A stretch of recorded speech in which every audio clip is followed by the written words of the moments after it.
Na esperança, veja, eles estavam ainda em esperança, né? Na esperança de que a própria natureza criada será libertada da escravidão da decadência em que se encontra para a gloriosa liberdade dos filhos de Deus.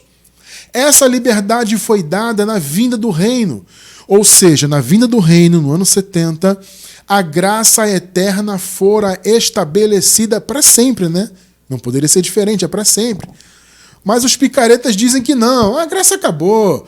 Mas, o abençoado, a palavra diz que a graça é uma aliança eterna. Não, veja bem, a palavra eterna não significa exatamente eterno. Gente, cuidado com esses caras. Estão deturpando a palavra da graça. Estão negando o que Deus fez pelo seu povo. Ele estabeleceu um pacto eterno para que os seus eleitos tivessem para todo sempre as promessas. Não caiam nessa falácia. A aliança eterna, bom, não é bem assim, porque a palavra eterna significa um período. Não. A palavra eterna vem do grego aionios. Esta palavra significa algo que não tem começo e nem fim. Ué, irmão Cristiano, o pacto da graça não teve começo? Não, porque ele foi na eternidade. Entende? A eternidade é fora do tempo. O homem que conta o seu tempo aqui. Só que isso aqui não é o tempo de Deus. Percebe? Eternidade não é tempo, não tem tempo na eternidade. E lá a graça foi pré-ordenada. O Paulo deixa isso muito claro, né? Que o Senhor preordenou a graça antes dos tempos eternos. Então foi na eternidade. Então a graça, o pacto eterno, que foi estabelecido por Jesus em sua morte e ressurreição, ou seja, inaugurado, e totalmente estabelecido em sua vinda, esse pacto ele foi preordenado quando não havia tempo. E não tem tempo de começo e nem de fim. Então aqueles que estão deturpando a graça de Deus, e tem gente caindo nessa falácia, estão distorcendo tudo. Quando a palavra fala de aliança eterna, mais uma vez, eu vou falar com bastante calma. Aliança eterna. A palavra eterna vem do grego aionios. É algo que não tem fim. E o sentido da palavra aponta também para algo que não tem início. Percebeu? Então não cai nessa história. Ah, a graça acabou em 70. A graça acabou não sei quando. A graça nunca vai acabar. Agora, os efeitos da graça que são diferentes, evidentemente. Para a igreja primitiva, a graça teve um efeito. Por quê? Porque eles nasceram antes da cruz. Nasceram ainda submetidos à morte. Entende? Nasceram debaixo do pecado, debaixo da condenação, etc, etc. Então é claro que os efeitos da graça foram outros para eles. Para nós, os efeitos são diferentes. A graça para nós, que é depois da segunda vinda de Cristo, tem outro efeito. Ou seja, o efeito da graça para mim, para nós, nesse tempo, não é nos salvar da morte. Não, o efeito dela é ter nos permitido nascer livres da morte. A graça, então, para nós, não foi salvação eterna neste sentido de que nós estávamos presos na morte e fomos salvos. Não. Já nascemos salvos justamente por causa da graça. Agora, houve salvação aonde? Aqui, em nossa mente. E eu te pergunto, a sua mente foi salva do sistema religioso por causa de quê? Por sua causa? Porque se a graça acabou no ano 70, então como é que nós fomos salvos hoje na mente? Então foi você que decidiu ser salvo? Foi você que escolheu conhecer a graça? Ah, irmão Cristiano, eu decidi escolher a graça, agora eu conheço. Foi? Não, não foi. Se você conhece, foi porque Deus te elegeu para isso e Ele abriu seu entendimento. Agora, por que isso foi possível? Porque a aliança é eterna. Hebreus 13, 20 e 21. Ora, o Deus da paz, que pelo sangue da aliança eterna,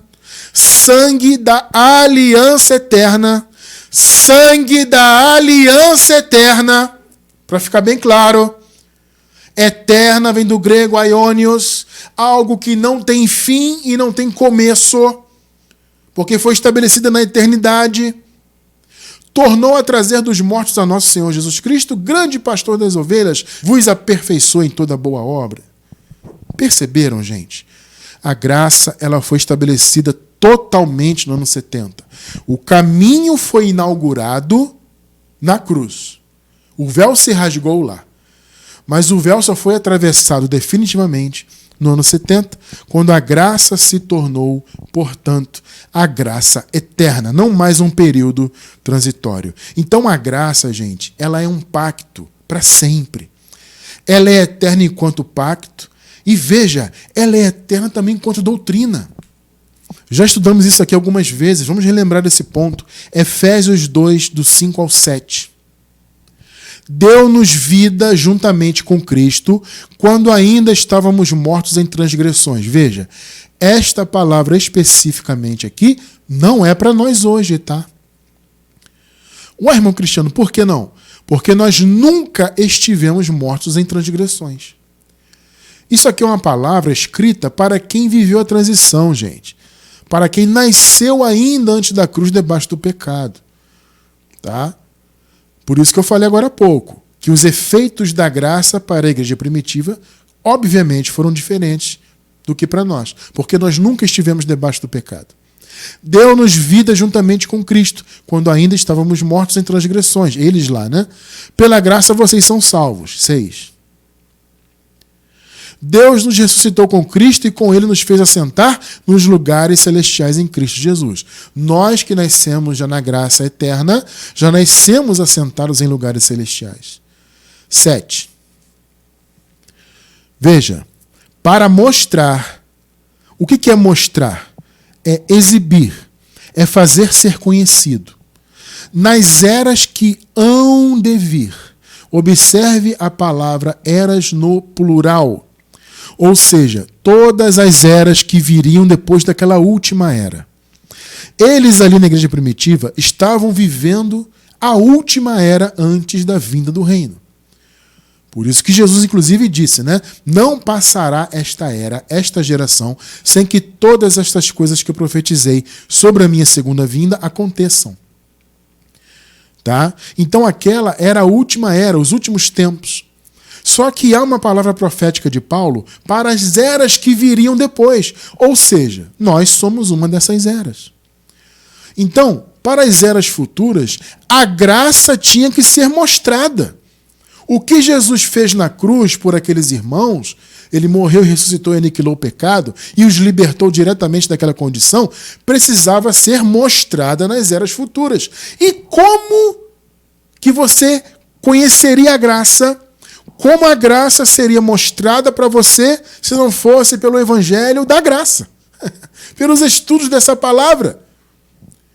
Percebeu, gente? Então a graça, ela é um pacto eterno e é uma doutrina eterna. Para mostrar nas eras que hão de vir. Então não tem essa, não tem mais que pregar a graça. Tem uns caras falando isso aí, né? Gente, tá cheio de picareta aí na internet, em tudo que é lugar. Não só dentro dos templos, não. Cuidado com isso aí. A graça de Deus, ela é um pacto eterno. Sem começo e, principalmente, sem fim. É isso que você leu comigo na carta aos Hebreus. E agora está muito claro aqui que o que Jesus fez ao morrer e ressuscitar, estabelecer sua graça, tinha que ser mostrado, conhecido, evidenciado nas demais gerações do futuro. E repito, nós somos uma dessas gerações. Para mostrar nas eras que hão de vir a incomparável riqueza da sua graça, demonstrada em sua bondade para conosco em Cristo Jesus. Glória a Deus por isso. A graça foi inaugurada na cruz e totalmente estabelecida no ano 70. Ela foi liberada. Então os irmãos daquela época da transição estavam aguardando com expectativa a libertação total deles. Porque eles seriam libertos da morte e aquele templo de Jerusalém, aquela desobediência, aquela maldição que estava de pé ali, seria destruída. O juízo viria, as portas do reino seriam abertas. E isso é graça eterna.